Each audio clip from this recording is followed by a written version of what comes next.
আর কি প্রশ্ন? মাননীয় প্রধানমন্ত্রী, আমার নাম আরাফাত সিদ্দিকী, আমি এটিএন নিউজে কাজ করি। মাননীয় প্রধানমন্ত্রী, আপনি যখন এসছেন তখনই আসলে আমার নাম আরাফাত, এটিএন নিউজে কাজ করি। আপনি যখন এসছেন তখনই আসলে যুক্তরাষ্ট্র সহ বিভিন্ন কয়েকটি দেশের 160 জন বিশিষ্ট নাগরিক তারা ডক্টর ইউনূসের বিচার স্থগিত করার আহ্বান জানিয়েছেন আপনার কাছে। একই সঙ্গে তারা বলেছেন যে অবাধ এবং সুষ্ঠু নির্বাচন হচ্ছে কিনা বাংলাদেশে সেটি তারা নজরে রাখবেন। তারা বিগত নির্বাচনগুলো নিয়েও প্রশ্ন তুলেছেন। মাননীয় প্রধানমন্ত্রী, সরকার প্রধান হিসেবে আপনার কাছে জানতে চাই যে আপনি এই ধরনের কোনো উদ্যোগ নিচ্ছেন কিনা, ডক্টর মোহাম্মদ ইউনূসের বিচার স্থগিত করার ব্যাপারে কোনো এখতিয়ার আপনার আছে কিনা বা কোনো উদ্যোগ নিচ্ছেন কিনা, বা তাদের এই বিষয়ে আপনার কোনো এই চিঠির বিষয়ে বা এই খোলা চিঠির বিষয়ে আপনার কোনো আপনি আমলে নিয়েছেন কিনা বিষয়টি? আমার খুব অবাক লাগছে যে ভদ্রলোকের যদি এতই আত্মবিশ্বাস থাকতো যে তিনি কোনো কিছু অপরাধ করেননি, তাহলে ওই আন্তর্জাতিক পর্যায়ে বিবৃতি ভিক্ষা করে বেড়াতেন না। আমাদের দেশের বিচার বিভাগ সম্পূর্ণ স্বাধীন, আর তাছাড়া আমাদের সব কিছু একটা আইন মতো চলে। কেউ যদি এখন ট্যাক্স না দেয় আর যদি শ্রমিকের অর্থ আত্মসাৎ করে, আর শ্রমিকদের পক্ষ থেকে যদি মামলা করা হয়, লেবার কোর্টে যদি মামলা হয়, তা আমাদের কি সেই হাত আছে যে আমরা মামলা বন্ধ করে দেব? আপনারাই বিচার করেন যে একটা মামলা চলমান মামলা, আমাদের দেশে তো আমরা চলমান মামলা নিয়ে আলোচনাও করি না, কারণ এটা সাবজুডিস। যেখানে এটা সাবজুডিস হিসেবে নিজের দেশেই গণ্য করা হয়, সেখানে বাইরের থেকে বিবৃতি এনে মামলা প্রত্যাহার, তা আমি কে মামলা প্রত্যাহার করার?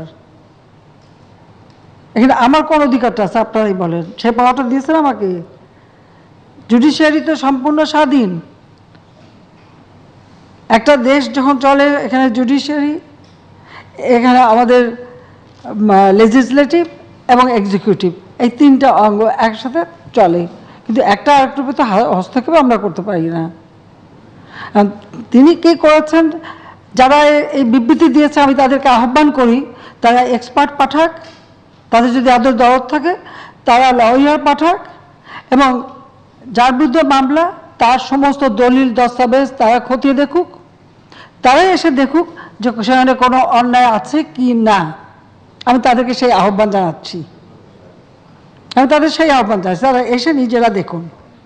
তারা বিবৃতি দিয়ে কি করে একটা মামলা তুলে আমি তো জানি না, কিন্তু তাদের কাছে দেখা দরকার যে এখানে কি কি অ্যানোমালিজ আছে, কি কি অসামঞ্জস্যতা আছে। লেবার ল নিয়ে তো, লেবারের অধিকার নিয়ে তো আমাদের অনেক কথা শুনতে হয়। আমাদের মধ্যে আন্তর্জাতিক সেই আইএলওতে সব জায়গায় শুধু নালিশ আর নালিশ, অথচ যারা লেবারের অর্থ এদেশে কোম্পানি আইনে আছে, প্রফিটে 5% লেবার ওয়েলফেয়ারে দিতে হবে। এখন যদি কেউ সেটা না দেয়, বা যদি লেবাররা মামলা করে, মামলা করার ফলে তাদের যদি স্যাক করা হয়, তার জন্য যদি আবার তারা মামলা করে, তো সে দায়িত্ব তো আমাদের না। আবার এই মামলা যাতে না হয় তার জন্য ঘুষ দেওয়া, সে ঘুষের টাকা পর্যন্ত, যারা সেই নেতারা যে ঘুষ খেয়েছে সেটাও ধরা পড়ছে, এবং সে টাকাও ব্যাংকে ফ্রিজ করা। তো এই বিষয়গুলি যারা এখন বিবৃতি দিচ্ছেন তাদের আমি আহ্বান জানাই যে ওখানে বসে বিবৃতিটা না দিয়ে তারা এক্সপার্ট পাঠাক, তাদের ক্লায়েন্টের জন্য লয়ার পাঠাক, এবং তারা এসে দলিল দস্তাবেজ কাগজপত্র সব কিছু তারা ঘেঁটে দেখুক যে সেখানে কোনো অন্যায় আছে না, আমরা কোনো অন্যায়ভাবে তাকে মামলা দেওয়া হয়েছে। মামলা তো আমরা করিনি, মামলা করছে এখানে ট্যাক্স ফাঁকি। সেই ট্যাক্স ফাঁকিতে যদি কেউ ধরা পড়ে তো তাকে তো ট্যাক্স ফেরত দিতে হবে, এবং তিনি তো যথাযথভাবে কিছু ফেরত দিচ্ছেনও। তা আমরা যেটা এনবিআর থেকে বলছে যে প্রায় 5,000 কোটি টাকাই মানে উচ্চ আদালতে নির্দেশে সেগুলো স্থগিত হয়ে আছে। এখন স্বাভাবিক সারা বিশ্বব্যাপী মুদ্রাস্ফীতি অর্থনৈতিক একটা চাপ, তো যেখানে যেখানে অর্থ সরকারের পাওনা সেখান থেকে তো অর্থ আদায় করতেই হবে। সেই জন্য এনবিআর যদি এখন সেই অর্থগুলি যারা ট্যাক্স দেয়নি বা আদালতে সেগুলি স্থগিত করা, তাদেরও তো স্থগিত হবে কেন? ট্যাক্স দেওয়াটা সকল নাগরিকের দায়িত্ব। যদি আপনার ওই বিদেশে আমেরিকা বলেন, ইংল্যান্ড বলেন, ইউরোপ বলেন, যারা দিয়েছে তারা যদি তাদের দেশে ট্যাক্স ফাঁকি দেয়, তা তাদের কি কোল তুলে নাচছে তারা, তাদের সরকার? না, তাদের কাছ থেকে মামলা নেই। ফিলিপাইনে নোবেল লরেট, তার বিরুদ্ধে তো ট্যাক্স ফাঁকি দেওয়ার মামলা, সে দিনের পর দিন সেই মামলায় তাকে চলতে হয়েছে। এরকম বহু নোবেল লরেট আছে যারা কারাগারে বন্দিও আছে পরবর্তীতে অনেক কাজের জন্য। এখন একজনের জন্য একেবারে এত এত বিবৃতি না দিয়ে তার একটা এক্সপার্ট পাঠায় কাগজগুলো একটু দেখুক, দলিল দাসাই দেখুক ওনার কী কী কর্মকাণ্ড। তা আমি মনে করি এটা যদি একবার পাঠায় তাহলে আরও অনেক কিছুই বেরোবে, যেটা হয়তো আমরা কখনো এটা হাতই দেইনি, তাই এরকম বহু কিছু বেরোবে। তা সেটাই তাদের করা দরকার। বিবৃতি না দিয়ে আমি তাদের সেই আহ্বান জানাচ্ছি, এই আপনাদের মাধ্যমেই আহ্বান জানাচ্ছি যারা বিবৃতি দিয়েছে, আসেন আপনাদের এক্সপার্ট পাঠান এবং সব কিছু আপনারা যাচাই করে দেখেন। এর থেকে আর কি বলবো? এখন যদি জিজ্ঞাসা করি,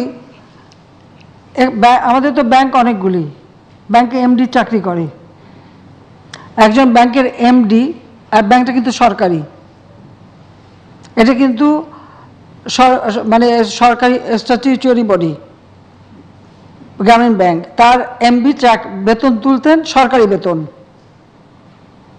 তো সরকারি বেতনভুক একজন ব্যাংকের এমডি বিদেশে বিলিয়ন বিলিয়ন ডলার কীভাবে ইনভেস্টমেন্ট করে আর বাণিজ্য করে, এই যে শত শত কি ইন্টেলেকচুয়াল যারা বিবৃতি দিলেন, তারা কি কোনোদিন এই কথাটা একবারও জিজ্ঞেস করেছেন যে একজন ব্যাংকে চাকরি করা অবস্থায় আপনি কি করে এত টাকা বিদেশে বিনিয়োগ করলেন, ব্যবসা করলেন, আসা যাওয়া করেন, এত কিছু করেন, কোনো নিয়ম নাই?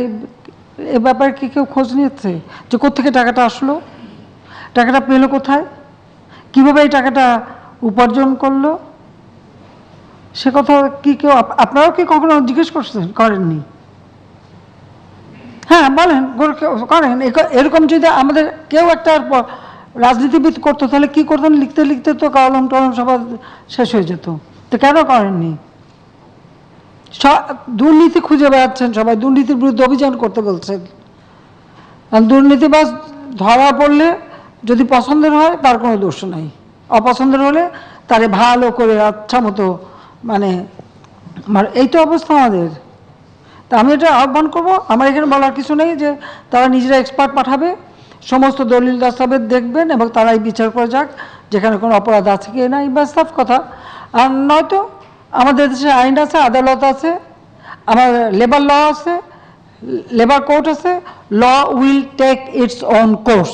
ওকে, এটাই আমার কথা, আর কোনো কথা নেই।